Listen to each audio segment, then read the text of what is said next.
وننزل من القرآن ما هو شفاء ورحمة للمؤمنين ولا يزيد الظالمين إلا خسارا. بسم الله الرحمن الرحيم. الحمد لله رب العالمين والآقبة للمتقين والصلاة والسلام على أشرف المرسلين سيدنا محمد وعلى آله وصحبه أجمعين. Esselamu Aleyküm, hürmetli көрерменler. Programımızın nöbetlik sanıda toğru yolu bolğanlarga korkunç ve hem endişe bolmaydı degan ayet üstü toxtalımız. Allah Taala Sure Ahqab'ninki 13. ayetinde mundaq deydi. İnnellezîne قالوا ربنا الله ثم استقاموا فلا خوف عليهم ولا هم يحزنون أولئك أصحاب الجنة خالدين فيها جزاء بما كانوا يعملون. صدق الله العظيم. Tercümesi hakikaten mening Rabbim Allah degan. Andın toğru yolda müstehkem turğanlarga korkunç hem endişe bolmaydı. Ana aşola cennetin igilleridir. Ula cennette mengü kalıdı. Bu ulanın cennette mengü kalişi, cennet ile mükafatlanışı, ulanın kan emelinin mükafatıdır, deydi Allah. Yani Salman ibn Abdullah Sakafi degan bir sahabeden rivayet kılındaki o kişi deydi. Peygamber sallallahu aleyhi ve sellem'den men İslamda sizden başkalarga bir soraşka ihtiyacım bulmagıdek bir narsa maň dep bergen bolsa desem Peygamber sallallahu aleyhi ve sellem kul amentu billah sümme istaqim dep cevap bergen dedi. Yani Rabbim Allah degen andinkin muşu Rabbim Allah degen yolda muş toğru yolda bolgan, muş yolda mustahkem hayatyny ahirçyk çyň turgan dedi deydi. Bu ayet bilen bu hadisler insanın hayatıdaki en mühim işqa işaret kılıdı. Biri hak üstüde izdeniş. İkincisi hakını tapkandan keyin adak kıçamış hak üstüde müstehkem turuş. Biz bu ayet-i kerimni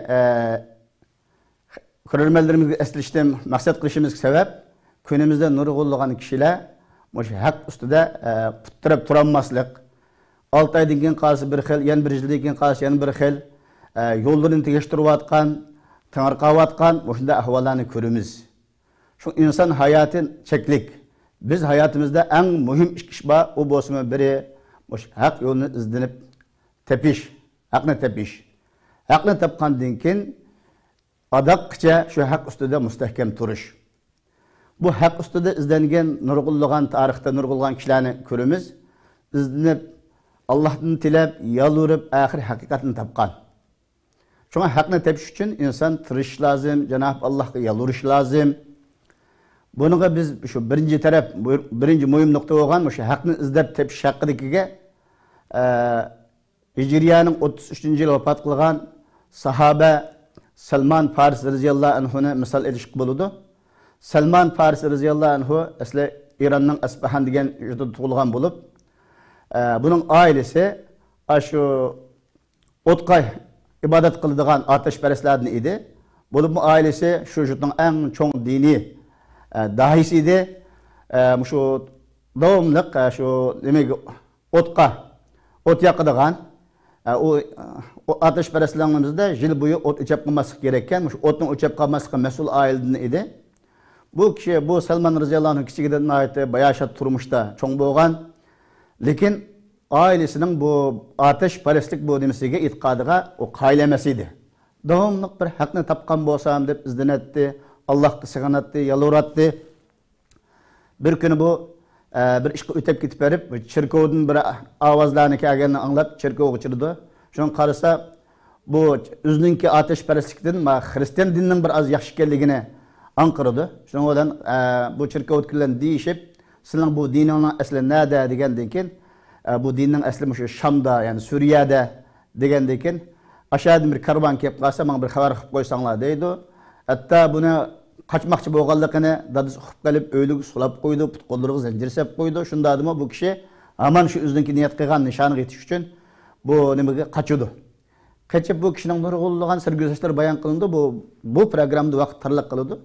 Al-muhim shunda isil bayashat turmushini tashlab musofirlikni tanlaydi. Hatto bir hur tug'ilgan odam qul qilib setilib ketadi. Mushu Iroq, Sham, mishali tinqirqab yashab, oxiri Medinaga yetib bordi, qul qilib setilib. Shu Madinada Rasulullahninki payg'ambarlikning xabarlari yetib kelib, hatta bu nimadagi vaqtida, mush Iroqdagi vaqtida zaman oxir bir payg'ambarning chiqadiganligini, uning nurg'on payg'ambarlikning 3 muhim alomatining borligini anglgan edi. Rasulullahning yana payg'ambar bo'lib Madinada o'tirib chiqqandan keyin u quldan o'zining xo'jayinidan o'g'irlikchi kelib, Rasulullahning bu 3 alomatni, payg'ambarlikning alomatlarini aniqlab, oxiri musulmon bo'ldi. O'zining xo'jayinidan o'zidan pul to'lab setib oldi. Keyin bu kishining islomning gullanishiga qo'shgan tarix, ajoyib parlaq tarixlari bor. Hatto mushu Paris shahrininki fatih bo'lishida bu kishi qatnashgan Xandak urushida musulmonlarga mushu Xandak qo'llash mahoratini maslahat bergan o'shunda bir ulug' sahoba. Ya'ni haq ustida izlandi, Alloh maqsadiga yetkazdi. Shunga biz avval mushunda Rabbim Allah degan mushu birinchi oyatning birinchi nuqtaki Rabbimiz Allah deyish uchun Allah'ning bar yo'qligini, Allah'ning qudrati ustida tafakkur qilishga, bu vaqt izlanishimizga, material ko'rishimizga, o'qishimizga to'g'ri keladi. Andan keyin islomning bilan raqib bo'lgan dinlar hozir tarixda islomga qarshi o'zini haq ustiga deb da'vo qiladigan bir qancha dinlar bor. Bu din bilan islom dinini solishtirib ko'rish lozim. İslamni tanlagandan keyin ahli sunna va ahli shiya degan firqalar bor. Buning ichida xos haq, buni izlanish lozim. Ahli sunna va jamoat topgandan keyin buning ichida har xil bid'atchi yo'llar bor, haq to'g'ri yo'l bor. Bu ustida izlanish lozim. Janob Allohga sig'inib, Allohdan tilash lozim. İkinci muhim nuqta endi haqni topgandan keyin odoqqicha mustahkam turish masalasi. Ma'u haqni topishdan qiynalgan ilmlar. Haqni topgandan keyin bu topgan haq ustida mustahkam turish hayotning oxirigachilik bu jiq bir tirishchanlik talab qiladigan, Janob Allohga yalvarib, jiq bir ilmlarni o'qib qilishni taqozo qiladigan bir ahvol. Bu tarixda o'sha o'zining haq dinning ustiga to'g'ri yo'lni saqlab qolish uchun qurban bergan nurg'unlagan shaxslarni misol olishga bo'ladi. Bu yerda hammasini misol qilib qo'yib bo'lmasin, bir qanchasini biz o'rnak shaklda eslab o'taylik. Bunun biri mushu Firavunning ayoli, Asiya ismli ayol. Buni ko'z oldimizga kelamiz. Bu Asiya degan ayol Firavunninki uyda turib bir xonish, butun bayashat turmushlarning ishida yashayotgan bir ayol. Musa alayhisolatu vasallamning dinining haq ekanligiga qanoat qilgandan keyin o'g'irlikcha, ya'ni maxfiy musulmon bo'ldi. Keyin bu ayolning musulmon bo'lganligini Firavun o'qib qolib, dindan yanishqa har xil qistaydi, aldab baqadi, qishnab baqadi, oxiri mush xalq olam oldi buni dindan qaytarib yandurma deb ikki nimasi qo'lini to'rt qo'z qilib buning ustiga tugmanning tashlarini olib qo'yib, kech kunning qiziqadi qishnab shunda dindan yanishga majbur qiladi. Bu ayol shunda adimi Allohninki dinni haq ustida mustahkam qilishi bilan shu holat qishlansimi, yani haq ustida mustahkam turdi. Buningda yana bir misol, shu chash tarig'chi ayol deydigan bir mashhur sahih hadislarda zikr kelgan bir ayol bor. Bu shu Fir'avnninki xandonlik ichida, shu Fir'avnninki qizlarininki chechini tarig'chi ayol edi. Bu ayolninki 5 farzandi bor edi. Bu ayolimi shu haq to'g'ri dinni tepib musulmon bo'lgan, o'zining musulmon bo'lganligini o'shirgan edi. Bir kuni şu Firavunning qizininki chechini taravatib qo'lidan tag'iga chiqib ketdi. Tag'ini shunda yerdan olganda bismillah deb oladi. Firavunning qizi sen bismillah degandan mening dadamni maqsad qilyapsan, shu dadamning ismini dedingmi degandan keyin bu ayol o'zininki ayojini tutanmay ham o ayol bo'lgan azg'unlik bo'lgan nafratini basanmasdillah deb tashladiki, sening dadang iloh emas, men seni beni butun koinotni yaratgan Rabbimni maqsad qilyapman deydi. Shuning bilan bu qiz jugurib chiqib dadasiga ahvolni ma'lum qiladi. Firavun bunu uqqandan keyin hani g'azab tashlab, mening mushunda ching tutib olsam, yana mening mushu o'rdanning ichidami bu iymon etganlar bormi ekan deb bu ayolni chaqirib kelib so'raydi. Bu ayol o'zining ahvolini aytadi, musulmon bo'lganligini degandan keyin Firavun bunga nurg'ulgan mukofotlarni berdiganligini deb baqdi. Oxirida an buni qiynash qaroriga kelib bir qozonga o't yiqib, buningga butun yağ qo'yib, yağını varaqishib qaynatib bu ayolni tashlamoqchi bo'ladi. Zaten bu ayolmi Rabbininki bu sınaqlarga razı buluş, ahiretki cennetin iştiyakı bilen bu hakkını tapqandan keyin meylen bir jenim kesse ahirette men bunun ecrini kürme deb bunun üzümü zaten iddia cihatte tayyorlıq görüp qaylı buludu. Ama iş oylagandek bunda addi bolmaydı. Fir'ön iligarlik işirtip bunun şu 5 oğluğu bolgan muhabbetini biletti. Şuna bunu tahim qiynaş üçün evvel şu qazanga qaynavatqa yaqqa aşın oğullarının taşlaşını karar kılıp birinciden çoğun oğulunu taşlaydı. Bu ayol nâhti takatsizlik içinde yani sabır kılıdı. Ballarının köz aldığı yağdı kaynavatkallıkını kırıyordu. İkinci oğlunu, üçüncü oğlunu hemmesini taşlayıp en ahir kucaklık oğlunu taşlığı kuçukunu tatıp ağandayken bu ayol bir az çırap bulanmaydı. Şunda turuşuğa küçük kucaklık balıdın avaz geliyordu. Ana siz hakkının üstüne çın turun, doğru yolun üstüne müstehkem turun degen Zoğan keldi. Bunu anlagandan keyin bu ayol ham jasorat kelib sabr qilay deydi. Kichik buvoqdan tashlaydi. Oxirida bu ayolni shu qozondagi qaynavotga yaqqa tashlab hayotini oxirlashtirdi. Sahih hadis keldi. Payg'ambar sallallohu alayhi vasallam Miraj, Isro Miraj kechisi Jibril sallallohu alayhi vasallam bilan butun 7 qat osmonlarning ustiga chiqqanligi hadislarda keldi. Shu yerda bir yerden ketip ağanda nâhayetmiş ihbarının purak geliyordu. Ya Cibril bu nime degen güzel bir nime degen tatlık bir purak. Bu nim purak degende Cibril aleyhissalatu vesselam aytdı. Bu şu çaş targıcı ayal onun ballarının ki köydürülgen vaxtından çıkan ihbarının puraki degen bu sahih hadisinde bayan kılındı. Hak üstüde müşünde müstahkem turgallıktan. Şunun okşaş yana misal qalsak Ammar radhiyallahu anhu onunki dadısı Yasir, anısı Sümeyye, anımız qatarlıq bulanımı vahşilaş qışlanğanlığı, Bilal ibn Rabah radhiyallahu anhu'nunki vahşilaş qışlanğanlığı şunda turup yana aqdın yanmağanlığı nurgulluq Allah'ın isimizde bak qaytım ben bunu bir esletime. Yani bu haqlı üstüde müstahkem turuş üçün tarixdə nurgullan kişiler bedel tüyligen. Hatta bizninki özümüzdinki şu Uygurlardan misal qalsak mı ustazlarımızdan merhum Abdülhakim Maksumacım, Ustaz Abdülhakim Khan Mahdum, Kerem Karim, şunun okşaş Hasan Maksum, bu İsmail Karim Katarlık, yani nurgulluğan bu yolda 20 yıldan artık turumlar yetip, yani şu turumdan çıkıp din üçün hakkı olduk, müstahkem turup hizmet kıygan, bu yolu da ahırda şehitlik belgen nurgulluğan, Uygurlarning ichidan chiqqanmish haq ustida mustahkam turganlarni esimizga olamiz. Albatta ularga duo qilmay turolmaymiz. Biz bu chet elda hech qanday bir bedelini tuylamay, ig'irlikqa yo'liqmay turib, ba'zi bu haqdan chetnab ketish, voz kechish bu ahvollar bizda ig'irlashib ketib boryapti. Shuning uchun men o'zimni va butun qarindoshlarimni haq ustida izlanishga, to'g'ri yo'lni topgandan keyin bunida mustahkam turishni tavsiya qilaman. Hem de ilim ağlamış, hak üstüde kanda müstahkem tuğul buludu diyen bununki bir qancha vesilelerini oturup koyganken onun biri dua. Rabbimiz Allah'a sığınıp dua kılış. Kas duanı kılımız Kur'an-ı Kerim'de mi şu? Bir ayet var. Rabbana la tudhi kulubana ba'de iz hedeytana ve hab lana min ledunke rahme inneke entel vehhab. Ey Rabbimiz bizden kalplerimizni sen doğru yol hidayet kılgandikin buru etmegin.